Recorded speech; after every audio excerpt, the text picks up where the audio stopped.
अस्सलामु अलैकुम।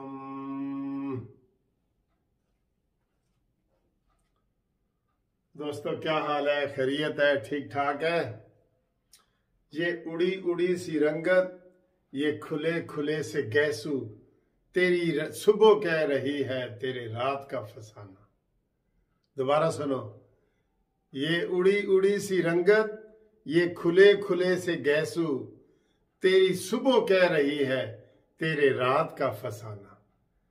इमरान खान ने इजलास बुलाया था कि आए भाई, शिकस्त हमें कैसे हुई जरा मुझे बताएं, आओ मैं क्या करूं, मैं किसको खाऊं।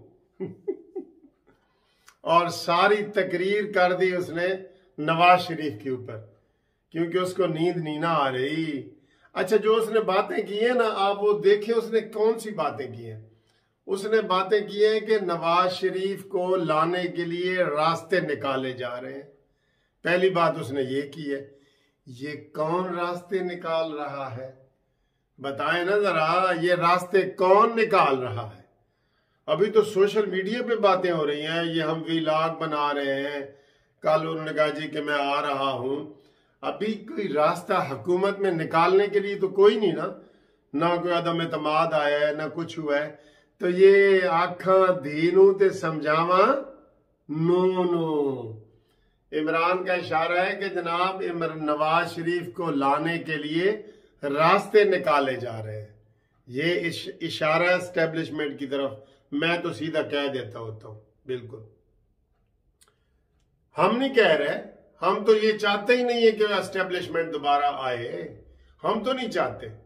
ये तो ये कह रहे ना, वो चोर नू कान खुड़क जाता है ना, चोर नू कान खुड़क जाता है, काने नू कान खुड़क जाता है।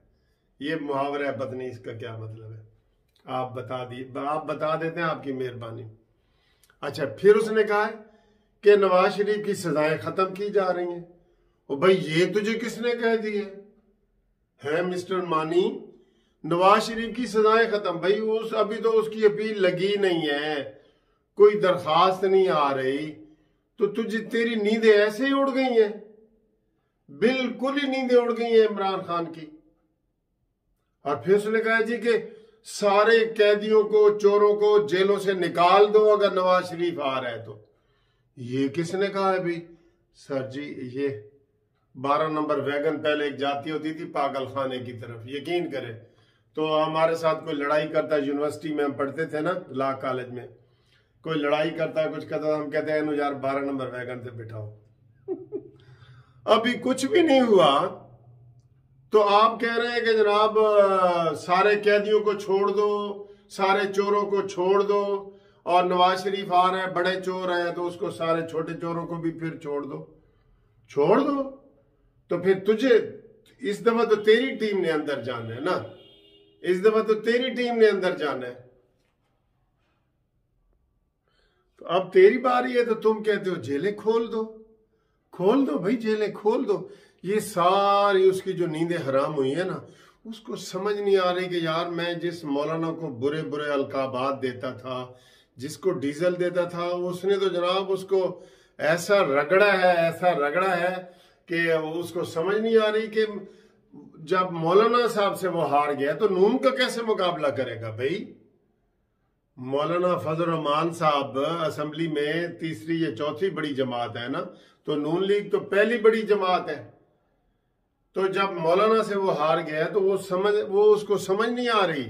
उसको पता क्या समझ, उसको अपनी गिरफ्तारी आ रही है याद, यकीन करो, अपनी गिरफ्तारी, अपनी करप्शन।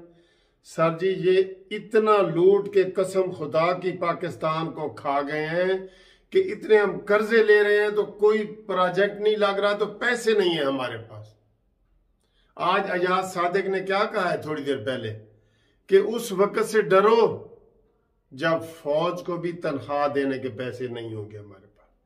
हर चीज तो हमने गिरवी रख दी है यार। गवर्नर पंजाब सरवर कह रहा है कि हमने IMF को हर चीज लिख के दे दी है कि क्यों चीजें महंगी हो रही है। इमरान खान महंगी नहीं भी करना चाह रहा तो कर रहा है, क्योंकि उससे नहीं चल रही हुकूमत ना, उससे हुकूमत नहीं चल रही।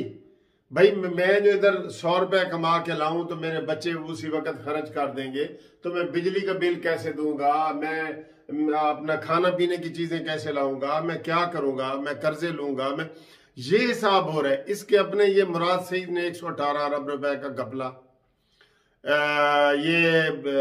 सारे मिनिस्टरों के घपले आपको आपके सामने ही है। मालूम जब के इसने जो बीट वो बनाई है, मेट्रो बनाई है जो उसने इधर पेशावर में, हद नहीं हो गई। 4 मेट्रो उस जैसी एक जैसी बनी और वो एक भी नहीं मुकम्मल हो पड़ी। तो इसने इतना नुकसान पाकिस्तान को पहुंचा दिया है कि अब ये इसको रास्ते नजर नहीं आ रहे, इसको सीधा रास्ता अडयाला जेल का नजर आ रहा है।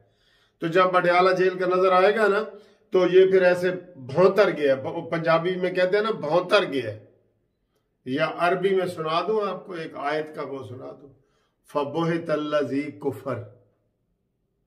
वो ये इसका आप जो है ना ये मतलब समझ ले, मैं आपको क्या, यही भौंतर गया बस, उसको समझ नहीं आ रही कि मैं क्या करूं।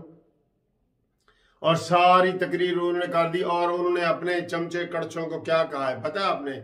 चमचे कड़छों को कहा है कि नवाज शरीफ के खिलाफ मुहिम तेज करो, उसको और ज्यादा, पहले 2 दफा चोर कहते थे अब 4 दफा कहो, पहले 2 दफा डाकू कहते थे अब 4 दफा कहो, लोगों को बताओ ये सारा कुछ, ये उसका दिमाग खराब हो गया है।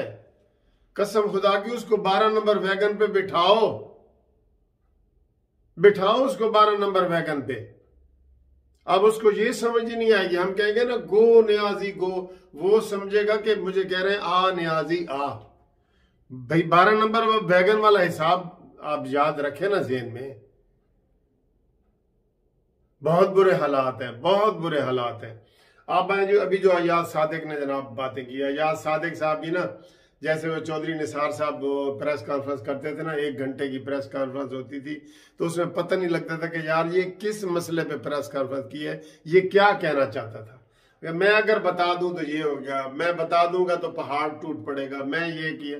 तो उसके लिए उन्होंने कहा था कि चौधरी निसार के लिए कि वस्ती भी नहीं, दस्ती भी नहीं, ते तीसरा क्या था, न रुस्दी भी नहीं, ते वस्दी भी नहीं, ते दस्ती भी नहीं।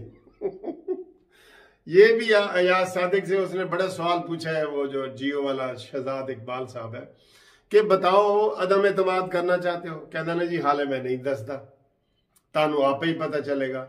नवाज शरीफ आ रहे हैं, हाँ जी अल्लाह को पता है, आ रहे हैं, मैं लेने जा रहा हूं, मैं देखूंगा आ रहे हैं नहीं, यानी कि ऐसी गोलमोल। और आप मेरे चेहरे से अंदाजा लगाओ। भाई आप तुम्हारे चेहरे से कौन अंदाजा लगाए?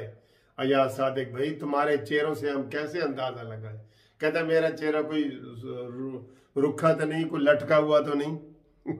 कल भी जो तकरीरें कर रहा था वही आज इसने की है, तो उसने बताया नहीं, उसने क्या बताया, फिर उसने कहा जी चले आप बताएं शहबाज शरीफ साहब वजीर आजम होंगे, कौन होगा? कहते ए भी मैं नहीं दस सकता, ए भी तो उन्होंने कहा जी जेड़े थोड़े रहनुमा दस रहे ने, कहता फिर मैं ये तो कमेंट्स नहीं कर सकता। न वसदी है, न रुसदी है, न दसदी है। अयाज सादिक का आजकल ना हर तरफ से चर्चा है कि जनाब अयाज सादिक के पास बड़ी खबरें हैं, बड़ी अंदर की खबरें हैं। खुश हैं, वैसे वो खुश हैं, थोड़े यही बता दिया उन्होंने कि मैं 20 जनवरी को जा रहा हूं और इंशाल्लाह मैं नवाज शरीफ को लेके आऊंगा। असल बात पता है क्या होती है, हम भी वीलॉग बनाते हैं, आप देखते हैं माहौल ऐसा बन जाता है। मैं पहले भी कई दफा आपको बता कि बादल आ गए हैं जी। अब बादल आ गए हैं तो हम होशियार हो जाते हैं कि जनाब घरों से बाहर ना निकले, और बारिश का इम्कान है और पता नहीं कितनी बारिश होगी, तो बच्चों को स्कूल ना भेजें। तो इस तरह का होता है ना, माहौल होता है, आंधी और बारिश के आसार होते हैं ना। सियासत में भी ऐसे ही है, आसार बदलते भी देर नहीं लगती। आज इमरान खान की तकरीर से क्लियर कट हो गया है कि इमरान के अपने भी उससे खफा है। इमरान खान को जनाब वही जो उड़ी उड़ी सी रंगत, खुले खुले से गैसू, तेरी सुबह कह रही है, तेरी शाम का फसाना, तेरी रात का फसाना। ठीक है, तो वही जनाब इसके अपने भी नाराज हैं। और वैसे अयाज सादिक साहब ने जो आप किया है ना, वो उसने किया है कि जनाब हमें इत्तेहादियों की शायद जरूरत ही ना पड़े, इसके अपने ही इतने लोग अंदर से नाराज हैं। तो जनाब आज 24 दिसंबर है, नवाज शरीफ साहब की सालगिरह है कल। तो आप नवाज शरीफ का पैगाम कानूनी टीवी के जरिए देना चाहें तो मुझे घूमती चाय के लिए अपना नाम मैसेज करें, व्हाट्सएप करें। मेरे नंबर 030047255752 पर मैसेज करें। आपका इंशाल्लाह कानूनी टीवी के जरिए नवाज शरीफ तक इंशाल्लाह हैप्पी बर्थडे का मैसेज पहुंच जाएगा। ठीक है, हैप्पी बर्थडे का मैसेज पहुंच जाएगा। ओके, अल्लाह हाफिज, अल्लाह हाफिज।